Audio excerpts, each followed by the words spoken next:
And we're live. We are live. Oh, jeez. For anybody who is, waiting by their computer the last 11 minutes, because I know you were. All of the Sorry. people always along live. There was some technical difficulties. Google Being that Google Plus just wouldn't work for me. It wouldn't let me invite Adam, which is a travesty. Stupid Google Plus. Damn you, Google Plus! Anyway, welcome to The Last Men. This is episode 8. We have not done this in forever. Yeah, I can't even think of how many months it's been since we last did one of these. I was gonna go back and look and see how long it's been, but I didn't have the time. So I'm not sure. It has been a long time though. Yeah. And it's kind of sad that it had to be for this this volume. Yeah, it's not the strongest volume of the series. Oh God, no, it's not. For you people who may not know, Yeah. we in this Last Men thing we do, we discuss Why the Last Man. This being episode 8, we're talking about the 8th volume of Why the Last Man. Yeah. Entitled Kimono Dragons. Mm-hmm. Yep. Yeah, it really isn't the strongest volume of the series. No, it wasn't. It's because it just focuses on Dr. Man, and it kind of makes it she's a little bit of a not the best character. She's not a bad character, but she's not Yorick 355. So exactly. I mean, we get what, like one issue with Yorick and 355, but I didn't care about, like, especially that last issue. Yeah. I did not care about any of that. Yeah. Oh, with is the altar stuff. Altar, yeah. And then I also didn't care about the Dr. Man stuff either. No, not really. Shit, we should have just read 8 and 9 and then discussed 9. Yeah, we probably should have done. Son of a bitch. Yeah. I mean, there's some stuff in here that's worth talking about, but it's not the Dr. Man stuff. Yeah. I mean, there were a few parts, I gotta be honest, that made me laugh. Yeah. But not like the previous volumes. No. No. I suppose we should catch everyone up on what's happening at this point, because it's been a while. Yes. You know what? I didn't even know. I just jumped into it. I was like, I'll remember when I get to it. So everyone's in Japan looking for Ampersand, basically. Yep. Because Ampersand's been kidnapped by a ninja. Fucking ninja. I hate ninjas. That conversation did make me laugh. Yeah, me too. So yeah, and that's kind of it, really. That's the setup. That's what it is. It's them being in Japan, and Dr. Man's mother has a lab in the place where they last tracked Ampersand to. And that's kind of it. So she thinks it's something to do with her mum. She goes off looking for her mum. The others go off looking for Ampersand. We see a lot of her with her mum, and not much of Ampersand. A lot. Yeah. We get some flashback issues, buying of her as a rebellious teenage lesbian punk. I did think that the look of Dr. Man as a teenage rebellious lesbian punk was kind of funny. Yeah, it was. Yeah. And I mean that's kind of it. There really wasn't much to this volume. No. And in terms of developing storylines from previous issues, the Dr. Man stuff doesn't really feel like it goes anywhere particularly. Yeah. It's like, well, it's this feels like a filler volume. is what it does felt a bit. like. Yeah, it does a bit. I mean, we just don't really get much. Right. I mean, I feel like the altar stuff will probably be important later on. I was going to say, as someone who, as the one of us who's read through before, there's some stuff in here that rereading it, you know, okay, they're sort of starting to sow some seeds for the end at this point. Yeah. And you'll know what they are because it's not the Dr. Man stuff. It's not got anything to do with Dr. Man. Everything but the Dr. Man stuff is important. Yeah, everything. One issue and a half were important. Because it makes it clear that Alta is an important character and gives you a bit of background on her because we've not had any. Right. So you kind of get the sense that she's going to be more important as we go through towards the end. It's funny because I keep going back and forth as far as the way I feel about her. Mm-hmm. Like I think in the beginning when we were first reading it and we first came upon her, I thought she was a total bitch. Yeah. Or maybe I thought she was all right, and then she was a total bitch, and then she was all right, and now she's a total bitch again. But then she's got a reason for being a total bitch. Oh, yeah. So, yeah, I don't know. She's quite complicated as a character, Right. and there's quite a lot of political stuff going on in there, and the discussions of Zionism and religion, and the difference between that and ethnicity and race. They crammed a lot into that issue. Yeah. Yeah, I mean, as much as we're saying it's not the strongest volume, Brian Cable, even on his weakest day, manages to put a lot of stuff in there to pick it. Yeah, this is saying that this is not me down talking this volume does not mean it's a bad one. Yeah. It just means out of the entirety of 8 volumes that I have read, it has not been my favorite. That, it's still good. Yeah. It's just I was hoping it would be more. Yeah. No, agreed. And I think maybe we just go, the Dr. Man stuff's not great, and talk about the other things that happen in this volume. That works. Because it's just not. I mean, she fights with a ninja, and it turns out she's kind of all right with a sword, but not really. Yeah. She gets stabbed. Her mum stabs her Australian one-eyed girlfriend with a sword. Is it bad that I was kind of happy that happened?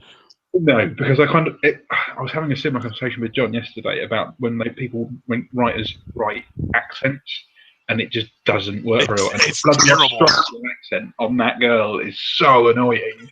Yes. Stop with that. Please.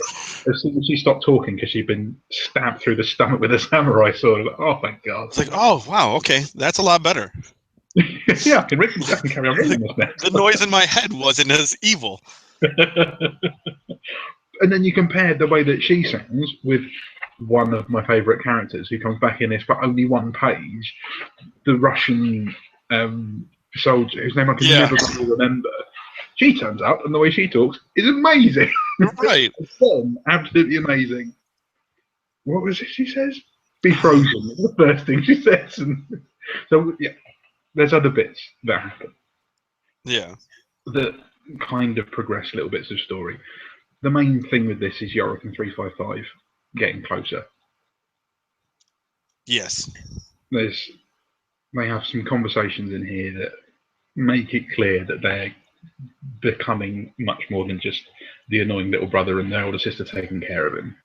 Yeah, exactly. Like when they're trapped by the pop star who's living in. About the whole Canadian pop star who runs Yakuza.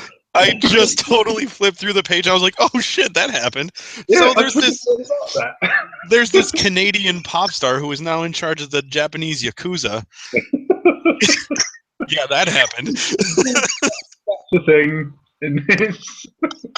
And she's got ampersand and just does heroin the whole time, and that's a reason to be there. That was the most random thing. When I read it, I was like, "Wait, what?" What's the name? Epiphany is her name as well, isn't it? Is it Epiphany? Is it? Yeah. So yeah, there's the Canadian pop star who runs the Yakuza, and the ex-Chinese police officer who now runs a brothel full of robotic men. Yeah, that was funny. Yeah, that was quite entertaining. Who's called you just so that Yorick can make lots and lots of jokes about the fact that her name is you. Right. Yeah. Oh, Jesus. Yeah. So Epiphany. Yeah, Epiphany. that's it's really weird. Really, yeah. And then Yorick's whole outfit at the beginning of the volume, I was like, what in the hell? Yeah. Because, I don't know, Yorick seems to have some sort of weird idea of Japanese culture and runs with it when he gets there. Just Right. For those of you who don't know, the guy with the mask and the hat is Yorick, pretending to be a Japanese girl. Yeah. It's just. Oh, Oh, I forgot to show. You can't see it very well, but the pink shoes.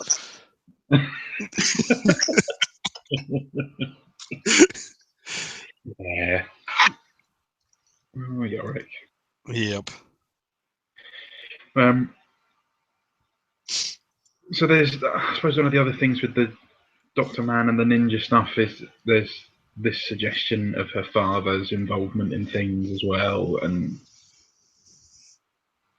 I don't know, it's just not the strongest story trope. It's really not. Because it's, yeah.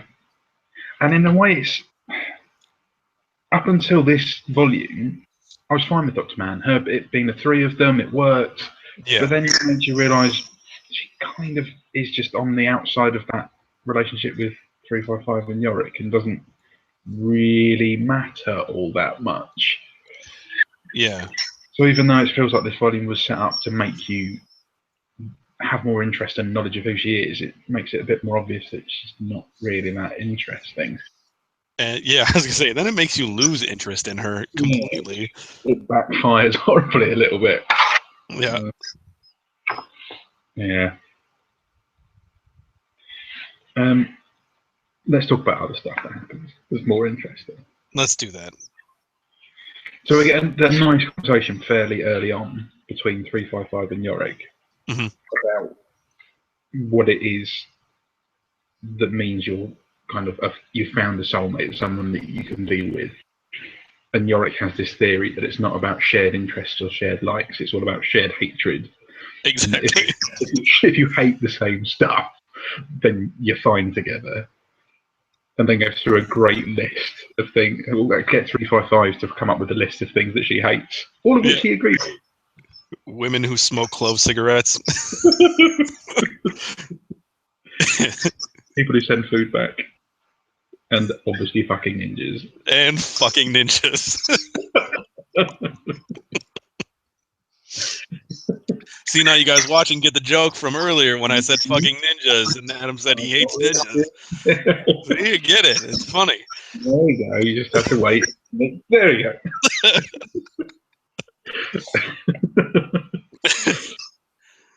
See, now we're messing with your mind. It's fantastic. I love it. And then they go to the Robo Sex Palace with a door shaped like a vagina. That was so funny. What is this? And yeah, her reaction to that is like, if you have to ask, I feel sorry for you. For your friend. Then he gives him the opportunity later on because he's trying to break in the back door. Yeah, I loved that part. It was so funny. It opens up a whole thing. Just free your mind to the idea. And Yorick refers to himself as the gangster of love, which I quite like. Yeah. Yeah.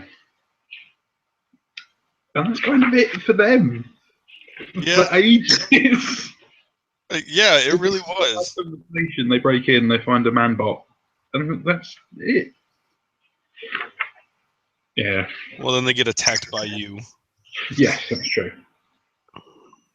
But we get Beth, and for a tiny amount of time, we get Beth and Hero. Yeah, well, 3 pages. The wonderful Beth too. Yeah. Beth too.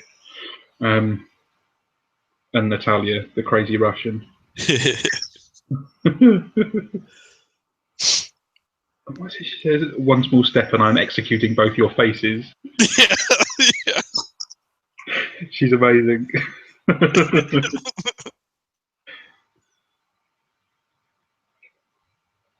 Yep. And yeah, that's kind of it for that as well. Yeah. And then lots of Dr. Man. Lots and lots of Dr. Man Lots of you talking about being a robot pimp. Yeah, and why she's a robot pimp, and it's fine.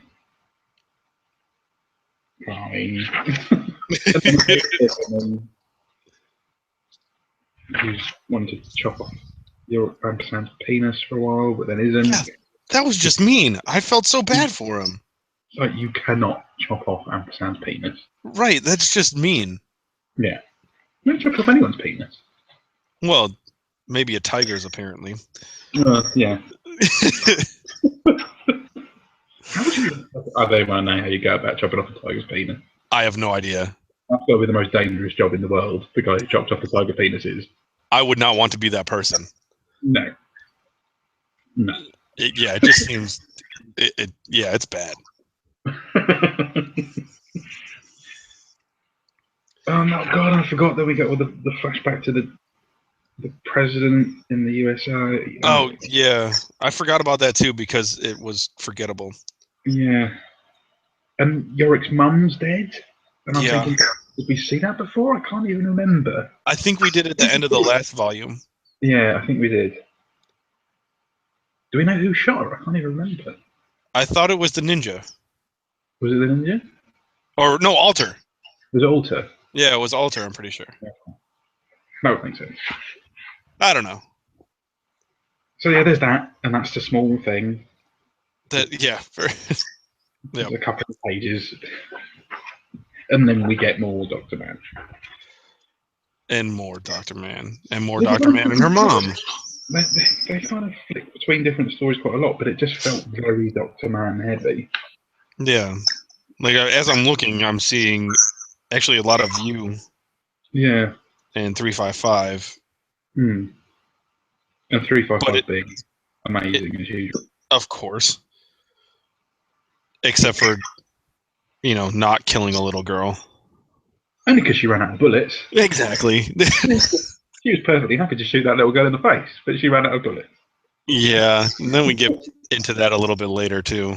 Yeah. Where she's not so happy to shoot a little girl in the face. No. She's kind of done with the whole shooting thing a little bit. She does seem that way. Yeah. She's shot a lot of people. A lot. Yeah. We get the fact that Epiphany's kind of a racist, which is nice. So not only is she a junky Canadian pop star who runs the Yakuza, she's a racist junky Canadian pop star who runs the Yakuza. Exactly. It's fantastic. Yeah. She's a very lovable character. Who wants to chop off monkey penises? Right, exactly. So we hate her even more.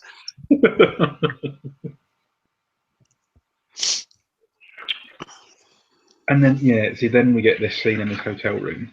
Yeah, I was going to say, then we get too serious. Yeah. It's kind of an important scene. Yeah. It's C355 crying, and she's just talking about, the fact that she doesn't really want to have to kill girls anymore. She wishes she was back the way she was before she was comfortable with killing everybody. Yeah. And Yorick gets into his. They kind of just have a whole heart to heart, and Yorick gets into the fact that he's also killed a girl and Yep. just isn't telling anyone about it. Yeah, because they realize that they're in a situation where there's no escape, Yeah. unlike There's other no- situations that they've been in. yeah. Yeah, it's like 355's always generally been able to see a way out of it, so she's been in control of the situation of it, but she clearly feels that this is just, there's no way out. This is kind of the last chance to actually have a bit of a conversation about stuff. And just, yeah, they both open up to each other a little bit. Yeah, They they have a bit of a moment. a little bit of one. Yeah. Um, And then Yorick goes into the worst Beatles song. yeah. Because that's the only way that Yorick knows how to talk about emotions and feelings. Yeah. If it's about Elvis or the Beatles or science fiction novels. Because he's Exactly. like,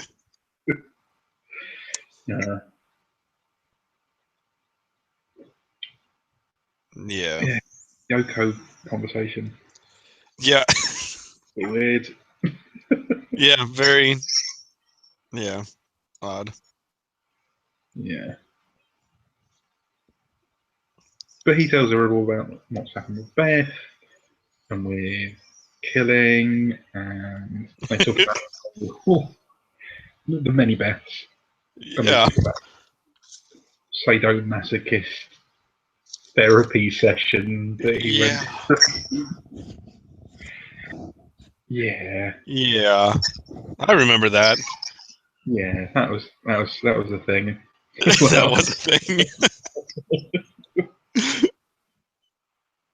I mean, this whole thing, it kind of they open up to each other. 355 lets the guard down a little bit and shows that she isn't just an amazing killing machine. She's got that as well. But and that's kind of, I don't know, when I was thinking back over this, that scene is what I remembered from the whole volume. It's only The when hotel room scene. yeah, and it's Yeah. only when I'm looking back through everything now, it's just like, oh yeah, other stuff. Oh yeah, the racist Canadian cop star Yakuza boss, and all of that stuff I'd kind of forgotten. Yeah, I did too. Actually, I read this. What was it? Friday or Saturday? I Hmm. tweeted to you about it, Yeah, and I managed to forget some stuff until we were just flipping through it. I yeah, was no, like, I did oh, the same. I read it on Sunday and yeah, forgot last night. Yeah, and then they get Ampersand back from Epiphany. yay! Oh, thank God, and he's still got his penis. Yay! That's the best part. Get to keep the penis. Yay!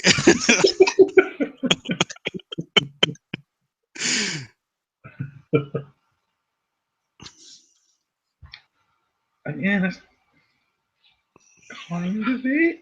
Yeah, there really isn't much Really? more You get to a it. I nice mean, little union well, I between guess, Ampersand and Yorick, which is nice. They have a nice little moment where he's like, yeah. hey! And then Ampersand bites him on the ear. He's like, ah, you son of a bitch! Yeah, that was funny.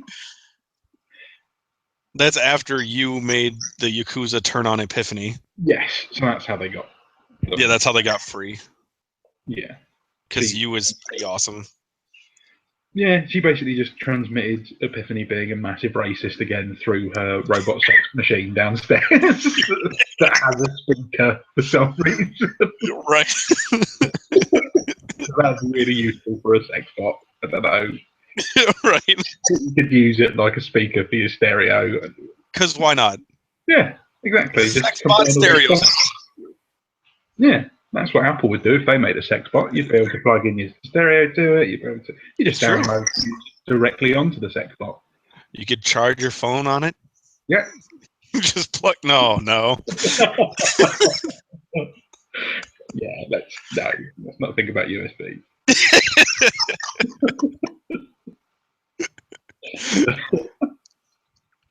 Oh, And then we get more man and mum. Oh, yeah. it's, don't really care about it. And then actually, Dr. Mann started bleeding for some reason. Yeah, that comes later. It's because we have a flashback. Well, after all the flashback, and then she just starts having the flashback about her parents breaking up and all that shit, and her being a punk rock teenage lesbian, and then getting broken up with by her girlfriend. Yeah. And then she just starts bleeding horrifically. Yeah. Really bad. Yeah, lots. And you kind of think it's, well, they're suggesting it's because of her failed cloning pregnancy. Yeah. Yeah. I mean, with this series, I know that you're probably always meant to be thinking what caused it, and that's meant to be a question that you ask. But even on the 2 or 3 other times that I've read all the way through, I've never really cared about what caused it. Yeah. So when we get like, oh, is it because of Dr. Mann's parents, or oh, is it because of her cloning? It's like, if it is, fine, but I'm not really on edge thinking, oh, I hope this is what we find out. I hope we find out that this is what caused it. Well, yeah, I'm actually more concerned with the people. Actually, I'm more concerned with the monkey than anything. His ampersand keeps his penis. Don't care about any other parts of this story. That's correct.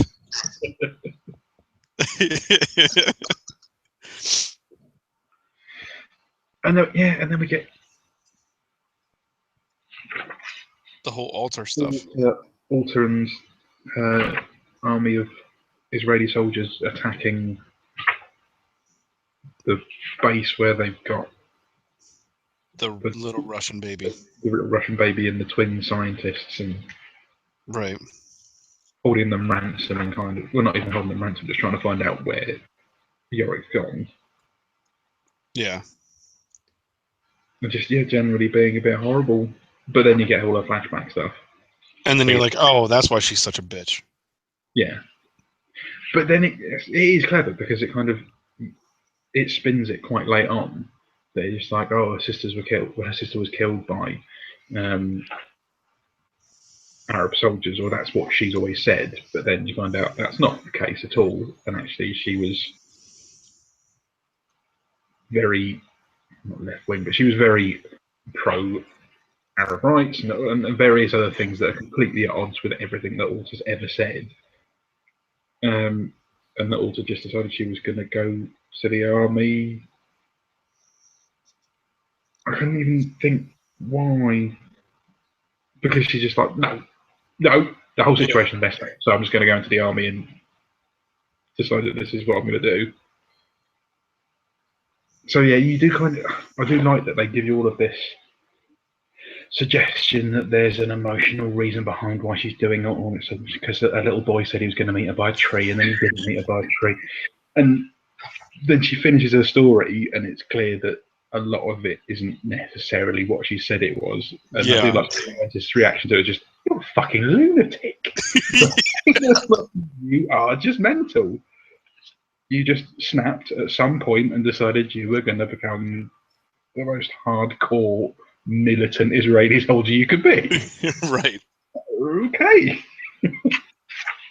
And then she says that she's there to save Yorick and yeah, what the hell is that?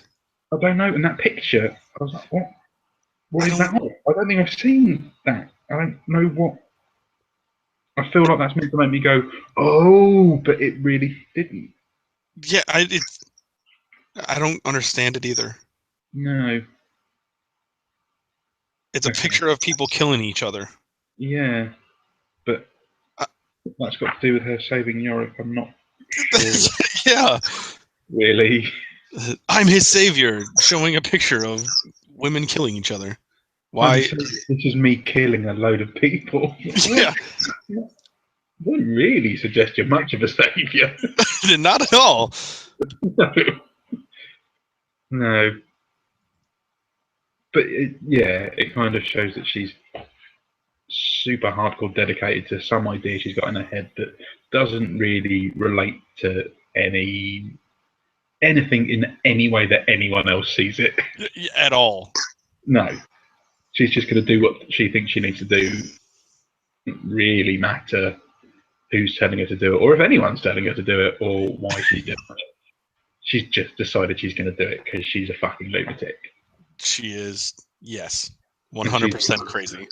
And yeah, she's set herself up as Yorick's saviour, and just what that looks like when she is a room full of dead people, apparently. Right. I'm his savior. From yourself? I don't get it. Yeah, there's not many people that have tried killing him so far, but and that's kind of it. Yeah, that's it. That is it. That was like half an hour. Yeah. Well, maybe it was a good thing we started later, I guess. Yeah. Yeah, it's not bad. It's just not amazing. It's just not up to the standard of the rest of it. Yeah. I mean, the writing is Brian K. Vaughan's it's great, and Pierre Guerra's artwork is amazing as always. As always. Goran Sudzuka does some of it as well, I think, but I think it's a lot of the U stuff. Yeah. Which is fine. But yeah.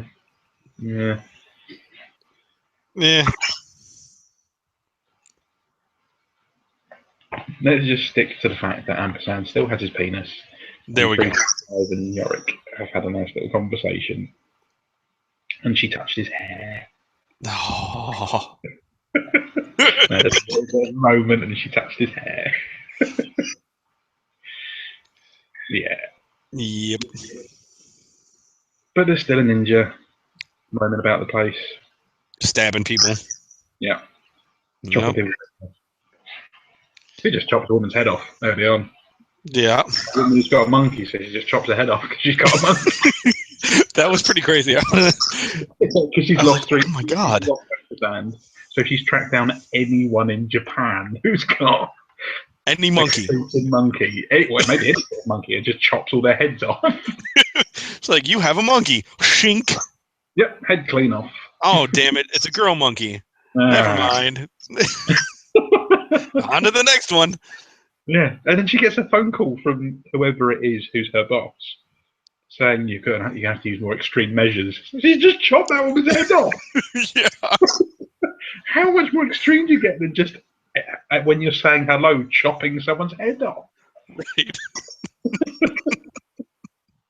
That's probably as extreme as it's going to get. I think it should. Yeah. Be as extreme as it's going to get.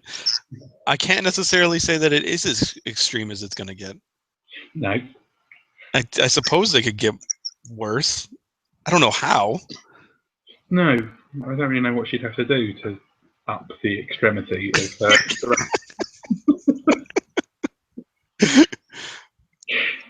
I mean, in a minute, it's just decapitation and stabbing. But yeah. Yeah. I don't know. No. Sure, she might be able to figure something out, but I don't know what it would be. I don't think of much. I'm at a loss. Yeah. What's the next one? Motherland. I don't reflect too much. I don't know what the hell that cover is all about. I'm guessing it's 355 and somebody looking like they're fighting or making out. Or one leading to the other. Could be that as well. Yeah. I don't want to flip through because... No, don't flip through. Yeah. I want to really badly right now. Put it down. Put it down. Step away from the volume 9. Because we're not going to be able to read it for another 9 months. It's true. my volumes of these two, and I think another one, are signed by Peter Guerra. That's a cool thing. Oh, fantastic! Yeah. That's cool. Yeah, quite pleased with that. Well, I guess that's it as far as Why the Last Man goes. Yeah. There's not really much else to say about that volume at all. Nope. I think we've kind of covered it. I think so. So, yeah. I guess we'll say goodbye to everybody. Yeah. Thank you. Thank you for joining us, or not. Yeah. How many did we have viewing this time? We had one at one point. Okay. However, it might have been me. Yeah, or me. Yeah, see? So, yeah. We'll stop the broadcast now. Yeah. And we'll see you guys later. We'll see you for the next volume soon, sometime. 2017. Yeah. Bye, everybody. Bye.